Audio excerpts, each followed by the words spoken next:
তুমি তো আনছি কে লেগা? আমি তো আনছি কে লেগা? আনছি কে লেগা? তুই বাইরে চল। তুই আমার কি করে আনছিস জানে? আমি এটা চাইছিলাম।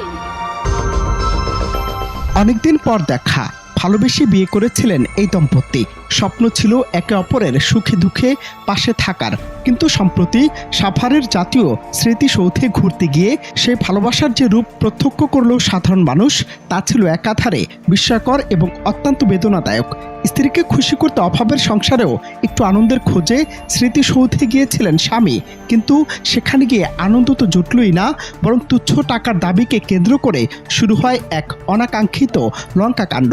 সামান্য কিছু টাকার আবদার মেটাতে না পারায় প্রকাশ্য দিবালোকে জনসম্মুখে স্বামীর উপর চড়া হন স্ত্রী এবং মারধর করতে থাকেন একাধারে। টাকা খুঁজে ভাই যখন তখন না দিলে সমস্যা। তাড়াতাড়ি বাইরে যাবো পরে যা। আমি এখন বাইরে যাবো। তুমি এই দিকে না দৌড় পরে কি দিতাম তাড়াতাড়ি এখন বাইরে চল। তুমি তো আনছি কে লেগা? আমি তো আনছি কে লেগা? সামাজিক যোগাযোগ মাধ্যমে ছড়িয়ে পড়া সে ভাইরাল ভিডিওতে দেখা যায় স্ত্রী তার স্বামীকে একের পর এক থাপ্পড় মারছেন এবং ধাক্কা দিয়ে অপমান করছেন। অভাবের তাড়নায় টাকার দাবি মেটাতে অক্ষম স্বামী মাথা নিচু করে নীরবে সব অত্যাচার সহ্য করে যাচ্ছেন, যা দেখে নেটিজেনদের হৃদয় ভেঙে গেছে। ভিডিওতে দেখা যায় আশপাশের লোকজন বারবার এগিয়ে এসে কারণ জানতে চাইলেও স্ত্রী কাউকে তোয়াক্কা করছিলেন না, বরং নানা কটুকথা শুনিয়ে এবং শারীরিক আঘাত করে স্বামীকে স্মৃতিসৌধ থেকে জোরপূর্বক বের করে নেয়ার চেষ্টা করছিলেন। আনছি কে লেগা? চল বাইরে চল। একটা দে তুই বাইরে চল। তুই আমার কি করে আনছিস জানে? আমি এটা চাইছিলাম। আমি এটা চাইছিলাম। বাইরে চল। বাইরে চল। এই ঘটনাটি কেবল একটি পারিবারিক কলহ নয়, বরং আমাদের বর্তমান সমাজ ব্যবস্থায় পারিবারিক শ্রদ্ধা ও সহনশীলতার চরম অবনতিকেই ফুটিয়ে তুলেছে।